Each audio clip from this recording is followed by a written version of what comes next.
ఈ ఒక్కడికి వ్యవసాయంతో సంబంధం ఉంది, కానీ మనందరం వ్యవసాయం చేసి ఆ రైతుతో మాత్రం సంబంధం లేకుండా బతుకుతున్నాం. సంబంధం ఏంటండి?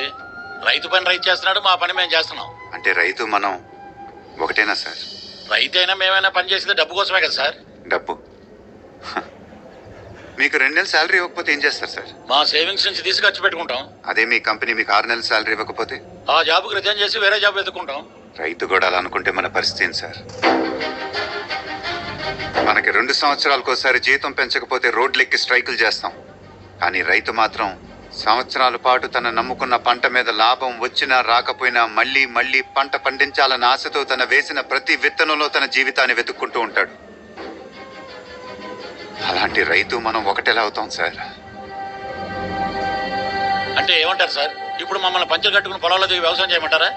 వ్యవసాయం అనేది పంచెలు కట్టుకుని పొలాల్లో దిగినంత ఈజీ కాదు sir. It's a beautiful relationship between man and